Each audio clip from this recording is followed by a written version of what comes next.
Come here.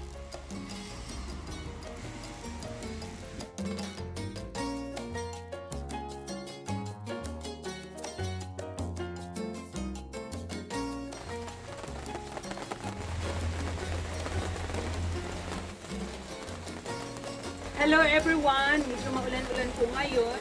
Finally, umulan na talaga dito lately.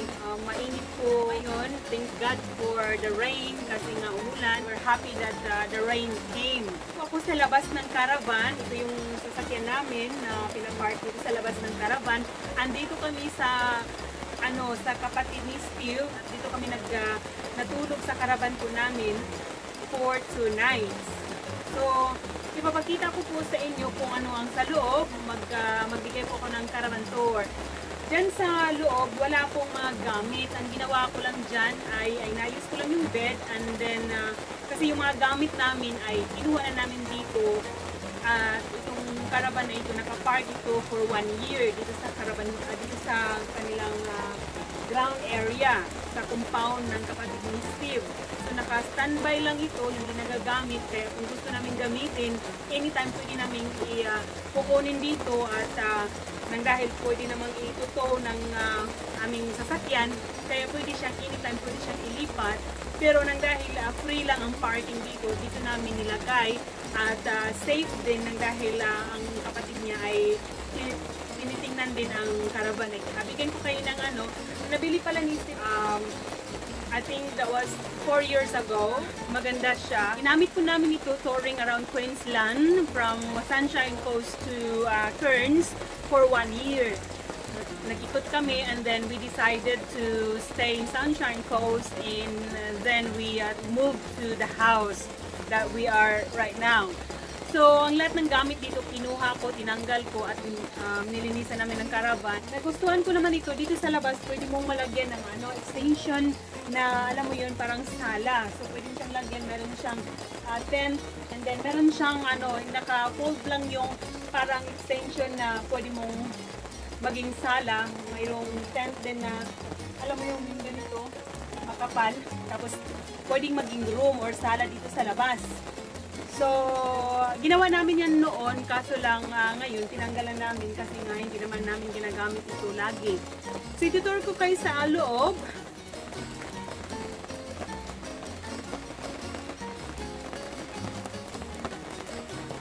Itutur ko kayo sa loob, guys. Bubuksan dito, dito na yung susi.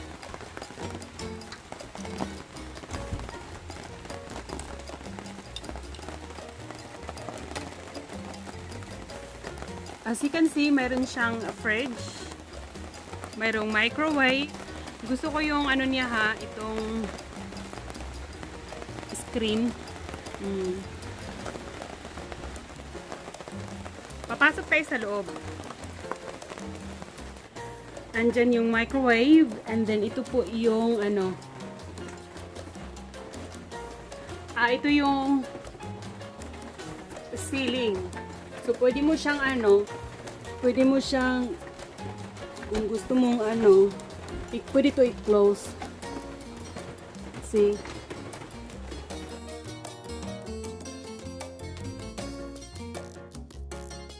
Tapos, ito yung, oven. Yung lutuan.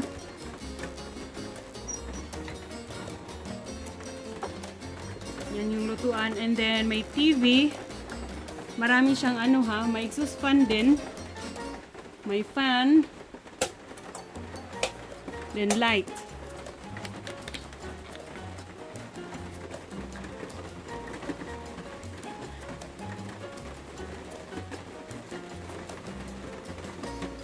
Yan yung bed.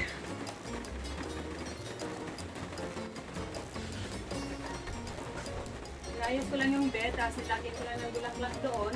So, mayroon siyang ilaw. Ayan, may curtain. Tapos, marami siyang itong cabinet, electricity. Tapos, ito siya, pwede mong ma-adjust. Pwede mong i-ganon. And then, pwede mong i-close. Pwede mong buksan ito. Kung gusto mo, kung ayaw mong gumamit ng aircon, pwede mo siyang buksan para yung hangin papasok sa loob. So, ganyan. Close ko lang kasi ulan. Then, pwede mo itaas ito, pwede mo rin baba.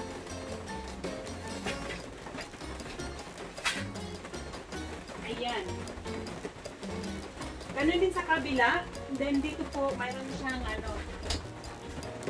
hanging ng damit. Pwedeng lagyan ng damit. Dito po nilalagay ang mga damit doon. Tapos, mayroon siyang drawer. Meron din, may cabinet din doon. Then meron din electric fan. Oh, kompleto po ang Caravan na ito. Tapos dito may aircon. Ito yung shower area.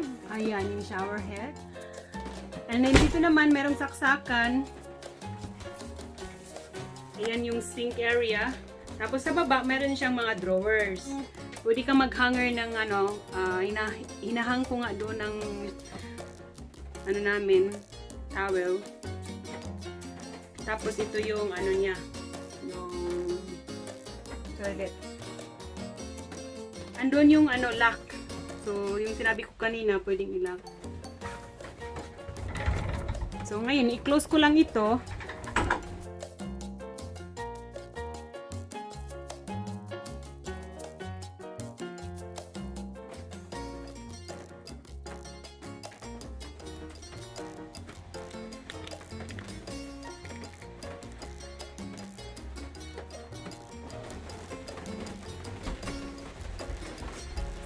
Dito rin sa meron siyang storage dito sa ilalim. Ko lang ganyan. So, ang laki ko ng storage sa ilalim. Pwede kong malagyan ng mga kagamitan. Kontento po ako nung ginamit namin ito at happy po ako na ginamit namin ito for 1 year. Kaya nagustuhan ko itong Caravan na ito. And then, meron siyang stereo ha. Meron siyang stereo, meron yung pantry. Meron itong hot and cold water system. Pwede mong i-connect, kagaya kagabi, kinoconnect ko namin doon sa main power, sa switch, para magkaroon kami ng electricity dito. Pero, kung gagamitin namin ang para sa charger, meron kasing pangsaksak ng yung charger, na gusto kong mag-charge, and then, para, alam mo, mag-boil ng tubig, o pero itself, mayroon siyang, ilaw. Mayroon siyang dining table na kung saan dito kami kumakain. Ito yung dining table, pwede mo siyang iikot na ganyan. Ganyan. Ayan po ang, dining table. Like, for example, kakain kami ni Steve ng lunch or breakfast, dinner. Dito kami. Tapos, mayroon siyang, itong curtain, pwede mong itaas. Ganun din ang tapos pwede mong buksan ang dyan, itong sa labas. I hope nag-enjoy kayo sa video na ito. If you do, please leave your comment below and subscribe our channel. And please click the bell button para ma-notify kayo sa next video. Thanks for watching. Until next time. Have a nice day.